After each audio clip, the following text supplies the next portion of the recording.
मोदी सरकार की तरफ से दिवाली से पहले ही लोगों को दिवाली का तोहफा देते हुए आत्मनिर्भर भारत अभियान 3.0 की घोषणा की गई है।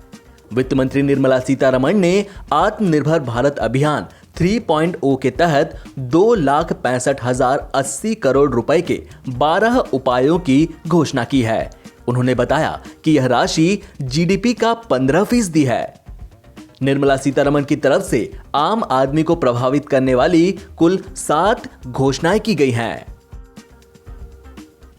वित्त मंत्री ने इस मौके पर आत्मनिर्भर भारत रोजगार योजना की घोषणा की। इसका लाभ उन लोगों को मिलेगा जो पहले ईपीएफओ में रजिस्टर्ड नहीं थे, साथ ही जिनकी सैलरी 15,000 से कम है। अगर ऐसे लोगों की नौकरी 1 मार्च से 30 सितंबर के बीच गई होगी और 1 अक्टूबर या उसके बाद रोजगार मिला हो, तो ऐसे लोगों को इस योजना का लाभ मिलेगा। योजना के तहत नई नौकरी में 2 साल तक पीएफ खुद सरकार भरेगी। यह स्कीम 30 जून साल 2021 तक लागू रहेगी।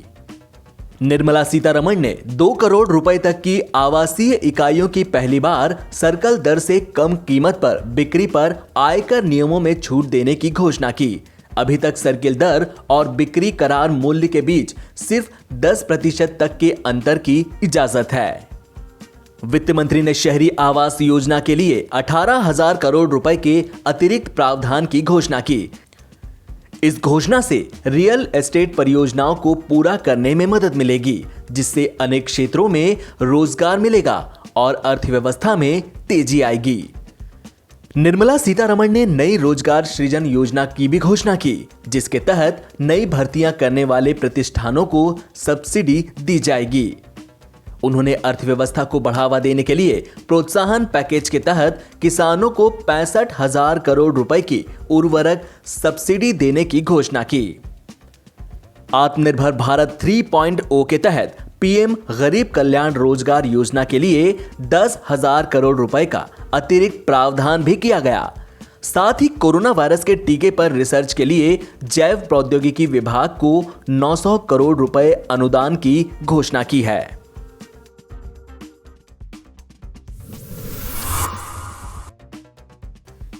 दिल्ली में हर दिन 7 से 8,000 नए कोरोना केसेस सामने आ रहे हैं। दिल्ली की अरविंद केजरीवाल सरकार ने भी इसे महामारी की तीसरी लहर मान लिया है।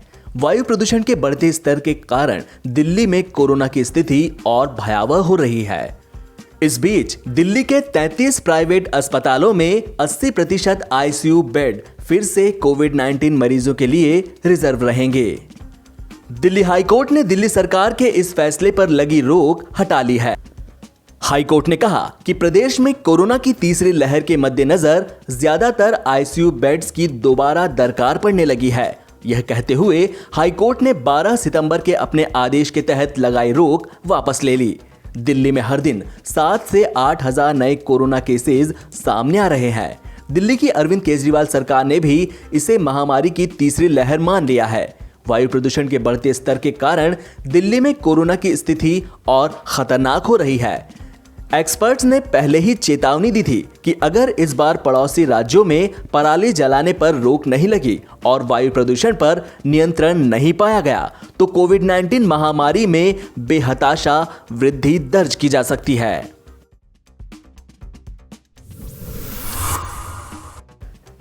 दिल्ली में इस साल छठ महापर्व की पूजा घरों में ही करनी होगी। दिल्ली सरकार ने कोरोना महामारी के राजधानी में कहर को देखते हुए ये फैसला लिया है। गुरुवार को दिल्ली के स्वास्थ्य मंत्री सत्येंद्र जैन ने बताया कि दिल्ली सरकार ने कोविड-19 के प्रसार को रोकने के लिए घाटों पर सामुदायिक छठ पूजा उत्सव पर प्रतिबंध लगाने का निर्णय लिया है। घाटों पर सरकार की तरफ से आदेश आया कि आप इस बार कोई घाटों पर जाके पूजा न करें, क्या है पूरी? देखिएगा, दिल्ली सरकार ने फैसला किया है कि इस बारी जो छठ पूजा, क्योंकि छठ पूजा पानी के अंदर होती है, तो उसको घाटों पे करने के लिए मना किया गया है। होता क्या है कि एक ही मान लो वाटर बॉडी है, तालाब है, उसके अंदर 100 लोगों ने मान लो पूजा के लिए उतरे उसके अंदर, और 100 में से अगर 2 लोग भी या 4 लोग भी इन्फेक्टेड थे तो बाकी 100 को भी होने के चांसेस 100% ही है। तो इसलिए कम्युनिटी गैदरिंग में उसको बैन किया गया। घरों में इस बार लोग करेंगे। तो सरकार की क्या उम्मीदें हैं, कब से स्थिति जो है वो सुधरने लगेंगी, क्योंकि पॉल्यूशन लगातार बढ़ रहा है दिल्ली में? देखिए, स्थिति के बारे में मैं आपको बता रहा था कि we are on the peak. जो भी चल रहा है पीक है, और इसके अंदर देखो इतना एग्जैक्ट प्रेडिक्शन करना तो बहुत मुश्किल है कि एक दिन या 2 दिन, पर ये कह सकते हैं वीक के हिसाब से अगर करें, एवरेज वीकली जो एवरेज चल रही है वो अब तक की पिछले 3-4 महीने में हाईएस्ट है। 3 महीने के अंदर हाईएस्ट चल रही है, 13% के करीब वीकली एवरेज आ रही है हमारी। तो ये मुझे लगता है डेफिनेटली वीक के बाद कम होना चाहिए। बिहार विधानसभा चुनाव में कांग्रेस को करारी हार का सामना करना पड़ा। ऐसे में अब पार्टी के अंदर ही भीतर घात की स्थिति बनी हुई है। चुनाव में मिली हार को लेकर कांग्रेस में मंथन का दौर भी शुरू हो चुका है। इन सब के बीच पार्टी के वरिष्ठ नेता और पूर्व केंद्रीय मंत्री तारिक अनवर ने भी बड़ा बयान दिया है।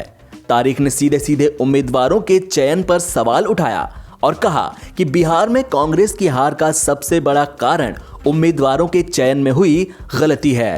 सवाल खड़े किए हैं कि आकलन की जरूरत है। बिल्कुल, देखिए जिस तरह का परिणाम आया, जो महागठबंधन की दूसरी पार्टियां थी, चाहे वो आरजेडी हो, लेफ्ट हो, उनका परफॉर्मेंस हमसे कहीं बेहतर है। और यही बात हमने स्वीकार किया है कि अगर हमारा परफॉर्मेंस भी उन्हीं की तरह होता तो आज ये महागठबंधन की सरकार बिहार में होती, और लोग यही चाहते थे। बिहार की जनता एक तरह से अपना मन बना चुकी थी परिवर्तन के लिए, लेकिन कहीं ना कहीं हम लोगों से चूक हुई है। जो अध्यक्ष हैं उन पर सीधे हमले हो रहे हैं, क्या कहेंगे उस पर? देखिए, सीधे हमले कर दिए कि उनको चेंज कर दिया जाए। मेरा ख्याल है कि अभी हम किसी जल्दबाजी में किसी नतीजे पर नहीं पहुंचेंगे। हमारी कोशिश ये होगी कि हम तमाम जो हमारा बिहार का शीर्ष नेतृत्व है, उसके अलावा जो हमारे उम्मीदवार थे जो चुनाव लड़ रहे थे, और हमारी जिला कांग्रेस कमेटी, उन तमाम लोगों से राय मशवरा करने के बाद किसी नतीजे पर हम पहुंचेंगे और हाईकमांड को उससे अवगत कराएंगे। कैंडिडेट के चयन में भी काफी जल्दीबाजी, कुछ कमजोर, वो सारी चीज़ों पर हम चर्चा करेंगे, और इसीलिए मैंने कहा कि बहुत गहन चिंतन की ज़रूरत है कि उम्मीदवारों के चयन में कमी रही, और हमारे अभियान में कमी रही, लोगों तक हम पहुंच नहीं पाए समय पर, ये तमाम चीज़ें हैं। लीडरशिप का चेंज एक सोल्यूशन हो सकता है ना बिहार में? देखिए, अभी ये कहना मुश्किल है, वो तो हाईकमांड तय करेगा। हम लोग की कोशिश ये है कि जो यहाँ के कांग्रेस कार्यकर्ताओं की भावना है उसको वहाँ तक हम पहुँचाएं। बाकी फैसला लेने का अधिकार तो हाईकमांड को है। बिहार में नई सरकार के गठन से पहले राजनीति तेज हो गई है। आरजेडी नेता और राज्यसभा सांसद मनोज झा ने सीएम नीतीश कुमार के बयान पर तंज कसा है। मनोज झा ने कहा कि नीतीश जी 40 सीट लेकर फिर से सीएम बनने का सपना देख रहे हैं। सचमुच जनता मालिक है। Public is the real master. Nitish Kumar ने धन्यवाद दिया पीएम मोदी को। हाँ, धन्यवाद। मैंने देखा ट्वीट 2 बार बदला भी गया, उसमें व्याकरण संबंधी त्रुटियां तो थी ही, और संदेश ही नहीं साफ जा रहा था। सचमुच जनता मालिक है, लेकिन उस जनता ने देखिए आपकी स्थिति क्या करके रख दी है। आपके 15 वर्षों को लेकर के आप तो कभी मूल्यांकन के साथ नहीं आए लोगों के बीच। मजदूरों की पीड़ा पर आपने कहा कि हम घुसने नहीं देंगे। संविदा कर्मियों पर लाठियां चलवाई।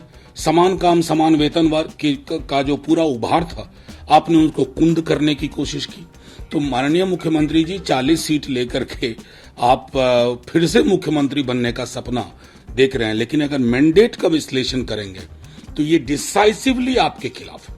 डिसाइसिवली अगर उसके बावजूद आप कुर्सी पकड़ते हैं तो मैं समझता हूं ये मोह और ये माया आपकी कितने दिन टिकेगी ईश्वर जानता है।